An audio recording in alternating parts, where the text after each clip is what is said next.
Hi, welcome to your journey. I am your host, Kevin James Jackson. And as always, thank you so much for watching this show and for tuning in. I appreciate you tuning in to listen to me, and I would never take advantage of the time that you're sacrificing to hear me. I am humbled and I'm very appreciative of that. The first thing I want to do is apologize to you for taking so long to put out a show. I try to do one every other week dealing with mental health wellness, but I had to get in kind of routine of remote learning and doing my job and doing different things, so I got kind of caught up, so I wasn't able to put out a video. And I always try to put a video out that's very informative, that's quality, and that's going to give you good information as far as your self-love and your self-care. So I want to take my time, and I'd rather just miss a couple of weeks as long as I'm taking my time to give you some good information, and so you can have an understanding about how important mental health wellness is. As you remember, when I started this video, it was about mental health wellness, it was about self-love, and it's about self-care.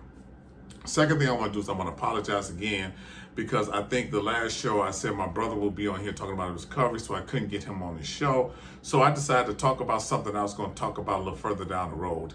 And everything is going to be about mental health and psychology, and everything is going to be geared towards your journey for self-care and self-love. So a couple months ago, I was on a show with nutritionist Deepa. And she had me on her show to talk about resiliency. How do you build resiliency? And at the end of the show, she asked me, she asked, if there was one thing you could tell people to help them build a resiliency, what would that be? And my response, and I truly believe this, you have to get rid of negative people. You have to detoxify yourself. You have to pull yourself out of a toxic situation, because that's the only way you can heal. That's the only way you can build. You cannot heal and you cannot build in an unhealthy environment. You have to get yourself out of it. So today, I want to talk about toxic people. And I think for me, it's important that defining something is extremely important, because if you don't define it, then you don't know what it is, and you don't know how to treat it. You don't know how to go about it. So let's define toxic people. Now, I want to tell you that this is just a general definition. This is by no means definitive. So toxic people are people who want to control you, who want to make you feel powerless. And they are people that put poison your life by berating you, degrading you, being condescending, verbal abuse, emotional abuse. These are some of the techniques that they use in order to keep you under their thumb, to keep you in control, and to continue to keep feeding you poison. That's just a general definition of people who are toxic. And I want to preface that by saying that I don't think a person is toxic. I may be saying toxic people, but I think their behavior is very toxic, and you have to be aware of that and know that and understand that, so you can be able to detoxify yourself. So there are different levels and different categories of toxic people, but I'm going to focus on takers and givers. So let's define takers. Takers are people who are self-centered and only care about themselves. That's it. They want to extract whatever they can from you without giving any effort, without giving any effort or minimum effort to extract the maximum amount from you. Givers are people who like to give to help people, to support people, to build people up, to help people develop. Those are givers. And for whatever reason, takers know how to find those givers, and they stick to them like magnets. I don't know if it's an innate ability or it's something they develop over time, how to find those givers. But they definitely know how to find givers. So now that we define it, let's go to some of the characteristics of takers. And how do you identify people who have a taker mentality? Okay. I divided it up into two categories, right? First category are takers. They only call you or contact you when they need you or when they want something. That's the only time you hear from them. You can call them or text them, and they won't text you or return your call for 3, 4, 5 days, even a week. And when they returning your call or your text message, they want something from you. Another thing about takers is they talk about themselves. They're always talking about themselves. Everything revolves around them. Also, when they talk about themselves, takers talk about themselves in sort of like a negative way. Oh, poor me. Oh, I don't have anybody in my life. Oh, I need help with this. Oh, things are going bad. Or things are going this way or that way. It's always centered upon them because they're setting you up to ask you for something. So that's why they keep peddling that same woe is me story. The second category that helps you to recognize a person that's a taker is this. It's how they make you feel. So if you're with a taker and after you leave interacting with them, if you feel like depleted, like a vampire sucked all the energy out of you, and you don't have any energy for yourself or for other people, if they make you feel sad or ashamed, or they make you feel angry, like mad at yourself, like, man, I didn't want to give them that money, or I didn't want to babysit, or I didn't want to take them this place. You have that feeling because that's what takers do. They make you feel like that. So that's important for you to understand and to recognize that. Also, what takers do is they make you feel undervalued, right? Because they only contact you when they want something. They're not caring about your feelings or how you feel or what you need or what you want. Some takers, they don't know your favorite color. They don't know your favorite food. They don't know anything about you because they don't care anything about you. And so when you constantly giving, you feel undervalued. You feel like they don't care about me. And so that can also lead to you like emotionally checking out. In a sense, like you just give them what they want because you've emotionally checked out and you don't want to be bothered with the techniques. We're going to talk about that in a second. The strategies that they use in order to kind of get things from you, because they got to have strategies. And we're going to talk about that in a second. So they definitely make you feel undervalued. And they make you feel, and they can make you feel checked out as well. Also, takers can also make you feel like you're walking on eggshells, right? Because you know if you say no, they're going to come at you with a barrage of strategies, verbal abuse, shame, and guilt, and all these things to get what they want from you. So you got to feel like you're on eggshells when you walk around them or you buy them because you feel they're going to ask you for something. Or they're going to be so negative and degrading and talking about other people that you got to be careful what you say. Those are the two categories that can kind of give you like a heads up, like raise the antenna that, hey, this dude is a taker or she is a taker. And so having that information, you could be able to maneuver this and kind of separate yourself from takers and not get caught in that toxic environment. All right. So now that we've done all of that, we went through some of the categories, some of the characteristics of takers. Oh, there's also another characteristic of takers, and I got to say this because it's going to lead into my story in a second, is you have that fear of wanting to be around them. You know, have you ever like had to go to somebody's house and you're like, oh Lord, I don't want to go to this person's house because I know it's going to be this, I know it's going to be that, and you try to talk yourself into going to that person's house. And speaking of that, is I remember when, like I said, I'm not ashamed to tell you about my life and about my stories, and this is real life, and this really happened to me. Back in the day, you know, when you had ex-girlfriends, so I would get off work, I would drive to her house, and I could feel it. I could feel that a fight was about to start, right? And so I would sit in my car, and I'm like, oh, Lord, it's about to start. Okay, Kevin, okay. Let's get it together, okay. You know when you walk in a house, she gonna start in on you before you get in the door.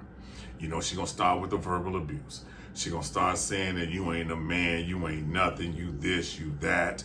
She gonna say that she wish she had a real man, and that her girlfriend's man is better than you. You half the man he is. She gonna start talking about your mama, your sisters, your brothers. She gonna start talking about how dumb you are, how stupid you are, and she can't see why she with you, and she stooped low to date you.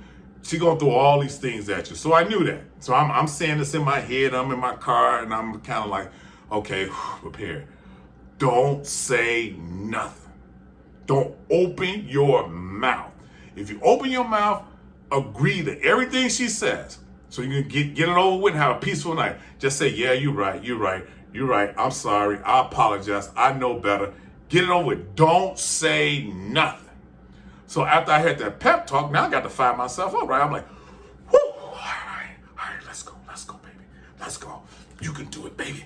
You can do it, baby. Woo! Let's go. All right. Go in the house, open the door. Everything I just said happens when I walk in the house. Everything I said happens just like I laid it out. And here's the best thing about psychology. That's why I love psychology. It's such mind-blowing to me. The problem wasn't with her. The problem was with me. If I knew everything I said was going to happen, why did I go in the house? Why would I go in that toxic environment? Why would I allow her to verbally abuse me and I sit there and I take it? Why would I allow her to shame, guilt, verbally abuse me, degrade me, talk about me, berate me, and I sit there and I took it? Because that's all I knew. I thought that was part of a relationship. I thought that that's what relationships was about. And that's what I should do. Take it. Or I had a fear that she would leave me or she would break up with me. Because she had all the power. She had all the control. Never, not one thought came to my head, Kevin, don't go in the house. You in control, bruh. Don't go in the house. Not one time. Not one time did it come into my head, hey, look, I'm having a good day or I'm having a bad day. I really don't feel like talking about this. I don't want to argue. So guess what? I'm going to leave. And when you feel like having a conversation like adults and we could sit down and we could discuss and talk about the problems, give me a call and leave or hang up. Never crossed my mind. Because why? I had lack of knowledge and a lack of understanding because I didn't know what she was doing to me. So now let's move on to strategies that takers use to kind of keep you in control and keep you under. All right? So, excuse me. What takers want to do is this. They want to have you as an emotional hostage, right? An emotional hostage is where they use emotional blackmail or emotional intimidation or emotional bullying to hold you hostage to get what they want, right? Emotional hostage. So let's take a look at some of the techniques that they use. One of them they use is shame. Now, shame and guilt they're like cousins. They kind of like go hand in hand. So one way I like to define shame is this. Shame is the negative feelings that you have about yourself, right? I'm dumb, I'm ugly, I'm stupid, I don't deserve to be loved. This is the best I can do. I can't get anybody else. I don't deserve that job. I don't deserve that car. I don't deserve these things in my life. That's shame. Guilt is the negative feelings that you have when you do something to somebody else. That empathy. I shouldn't have said that to that person. I shouldn't have did that to that person. I feel bad that I did that to that individual or to that individual, that person. That's guilt. So they kind of go like hand in hand. So let me give you an example. Let's say that I'm an adult, I have a job, but I always go to my mom to borrow $50 from her.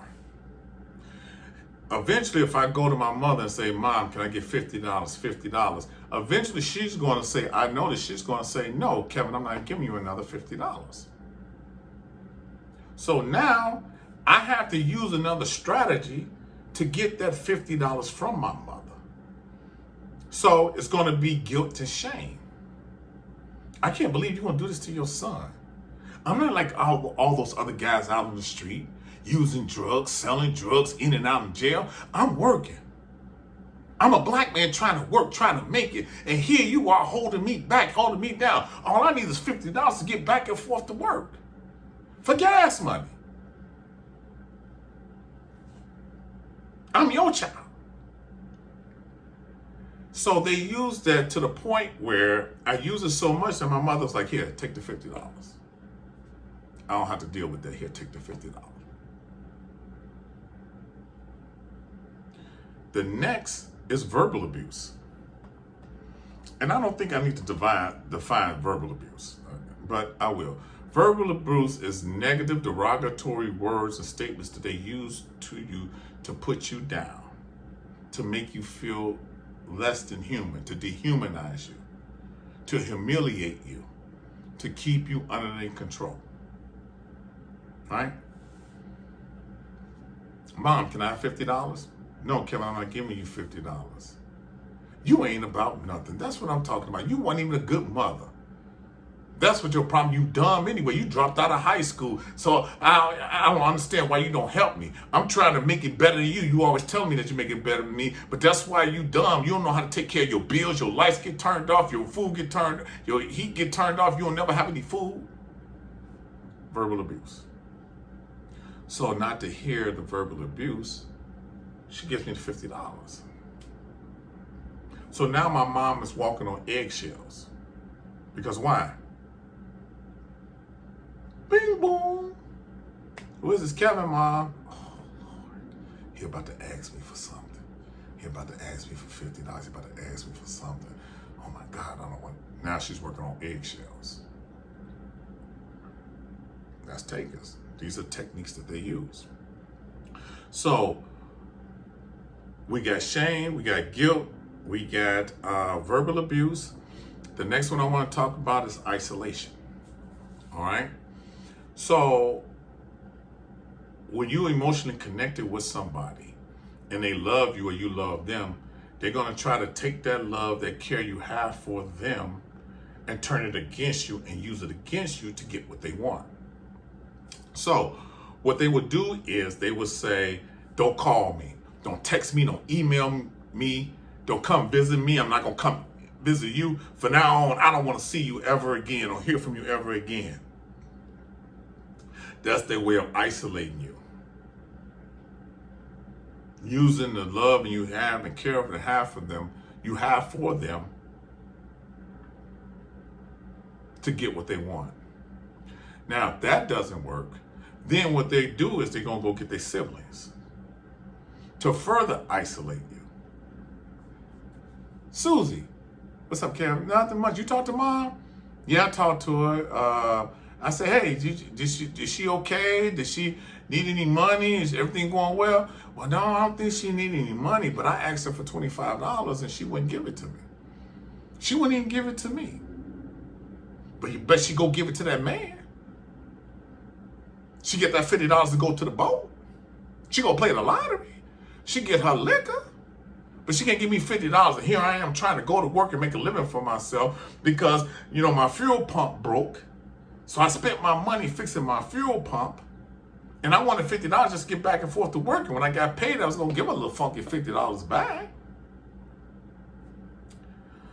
I told enough of the truth for my sister to believe a lie so I can collectively get my sister on my side to go against my mother. Further isolation. So these are the techniques and strategies that people will use in order to continue to take from you and keep you in a toxic environment. Now I'm talking about this because it works. It worked on me. Plenty of times, several times it worked on me. It worked on me, so I know it works. But again, I didn't have the knowledge and I didn't have the understanding of what was happening to me, how I was being manipulated, how I was being moved. And some of them are so good that they can give you to give them things and they don't even have to ask you. Hey, what's up, Susie? Nothing. What's up, Kevin? Nothing. Just trying to make it, baby. I'm just trying to make it. Things are rough, I had to, fix the fuel pump on my car. I'm running short. I'm getting a disconnection notice on my lights. I'm getting on the heat. I don't have any money to feed my twins. I got them coming over this weekend, so it's just rough for me. Oh, Kevin, cool. How much do you need? I'll give you the money. How much do you need?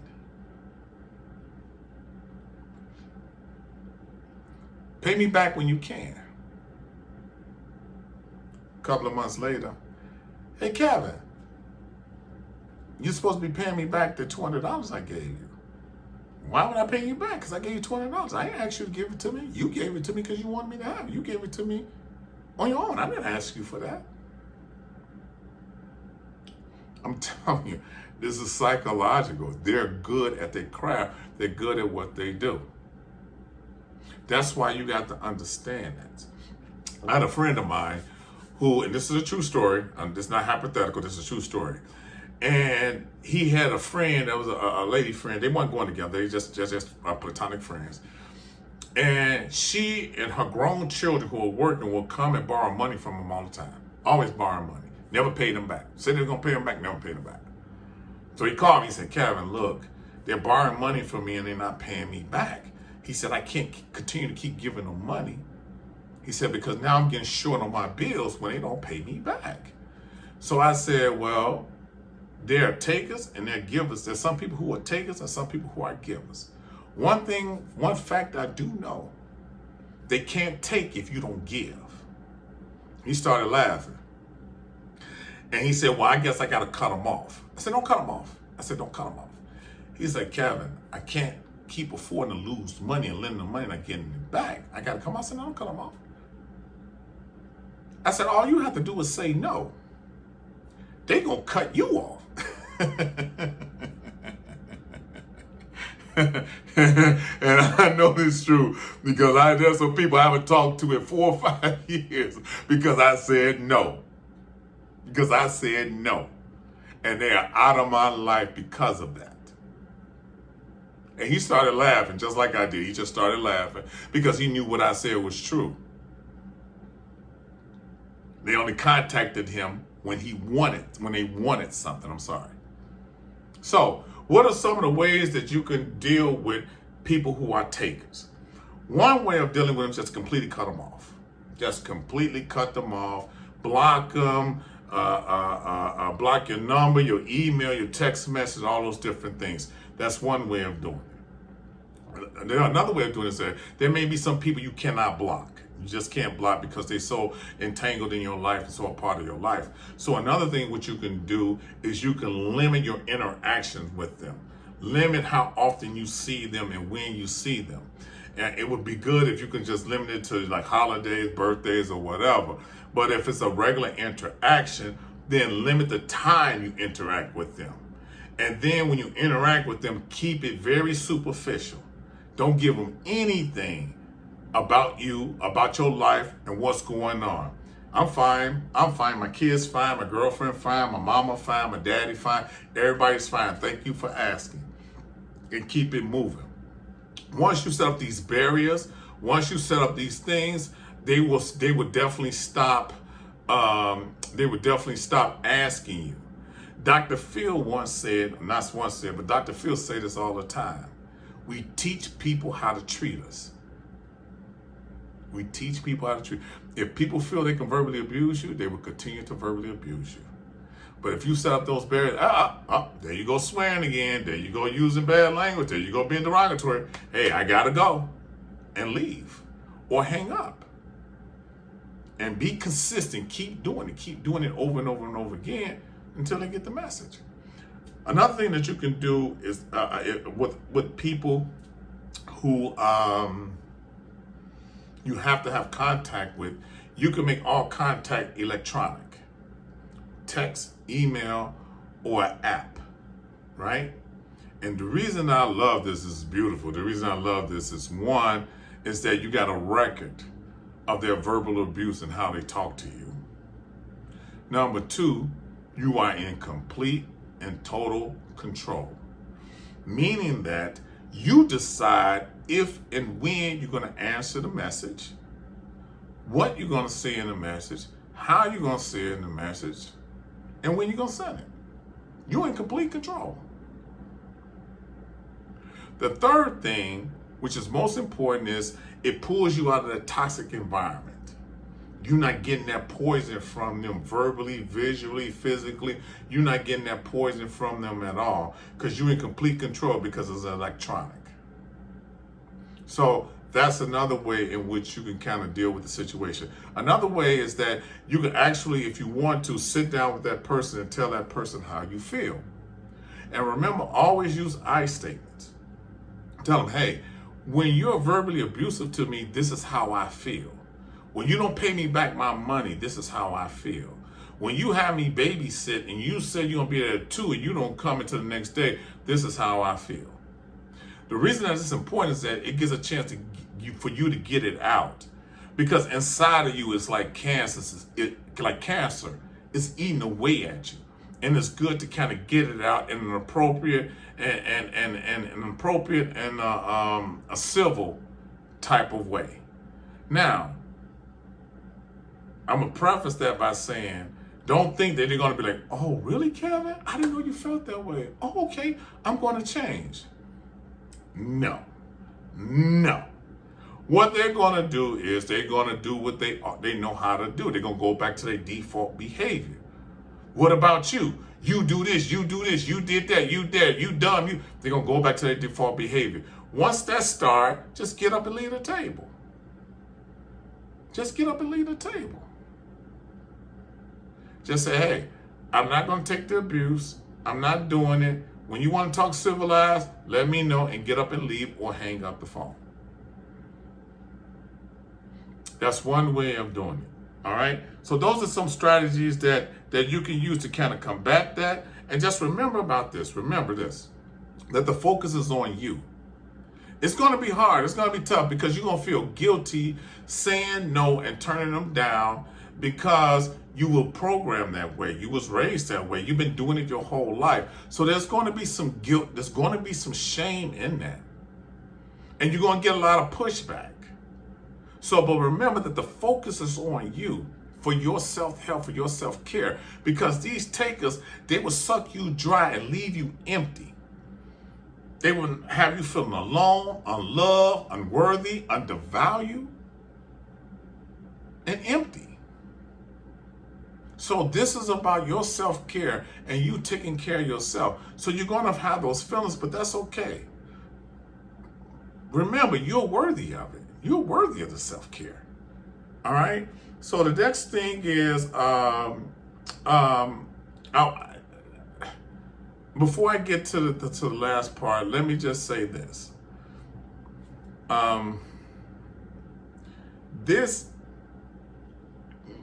I laughed and I joked throughout this because I feel it's important to kind of have levity in any situation. But I want to tell you this, not to scare you, but this is going to be hard. This will not be easy. And I'm telling you this from experience. If you decide to detoxify yourself, you're going to lose family. You're going to lose siblings. You're going to lose relatives. You're going to lose friends. You're going to lose co-workers, church members, colleagues, neighbors. You're going to lose them. Because why? Because they can no longer benefit from you. They can no longer take from you. So you're going to lose them.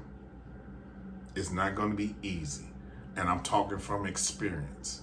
I'm talking from my heart. I'm not talking about something I read in a book or some research. I'm telling you the truth. You're going to lose a lot of people.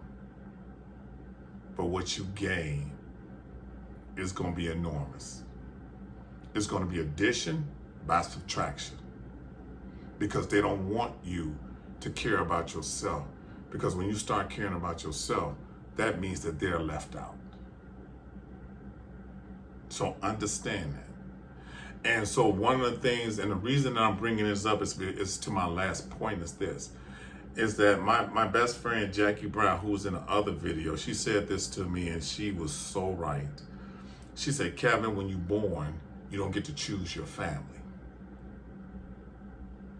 And she said, when you're an adult, you get to choose your family. Because we were taught that family is just blood thicker than water, blood thicker than mud. And that anything outside this small circumference isn't family. I beg to differ. I beg to differ.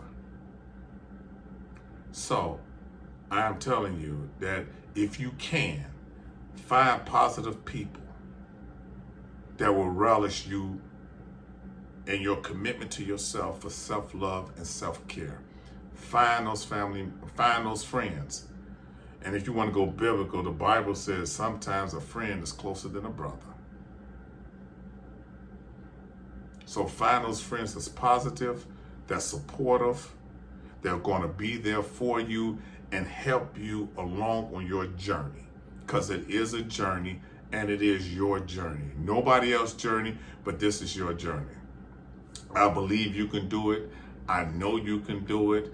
And I am praying with everything I got that this information that I'm giving you will be helpful to you and that you can use it in your way to detoxify yourself. Let them negative people go because they mean you nothing.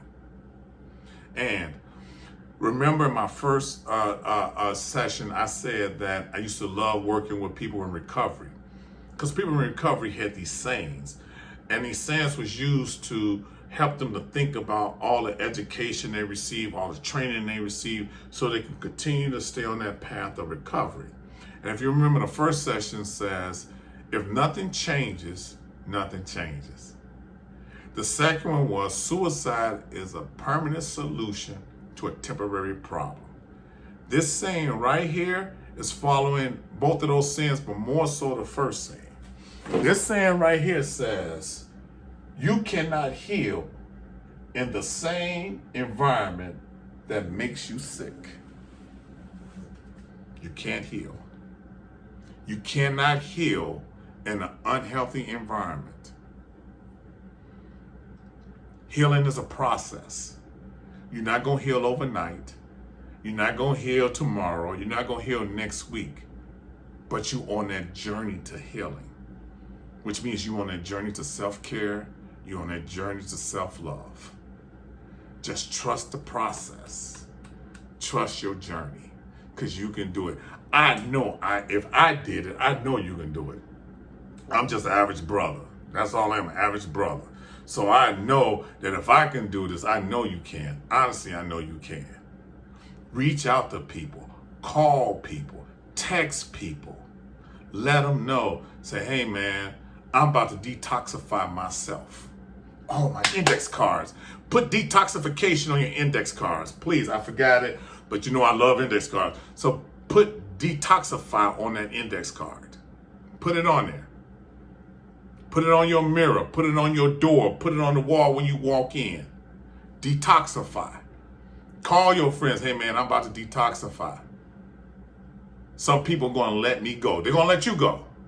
They're going to let you go. I need you. I need you to be there to support me, to help me.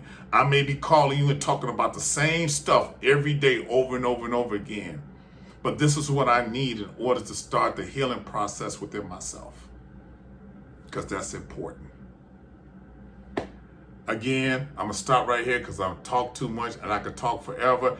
And my promise to you is to kind of keep it short. I really want to keep it short and not give you a lot at one time. I'm going to put this information on my Facebook page, so it will be on there. I also I'm going to put the link on there on my Facebook page to the YouTube channel where you can go and see this. Again, as always, I love you. What's from the heart reaches the heart. I'm going to give you everything I got, everything I learned, everything that I experienced. I'm going to give it all to you because I give to give. I don't give to get. And I'm wishing you nothing but the best. Peace, love, and God's blessing on your journey. And I hope that this helps and gives you hope and motivation on your journey. And until next time, I will see you on your journey. Thank you so much. Thank you.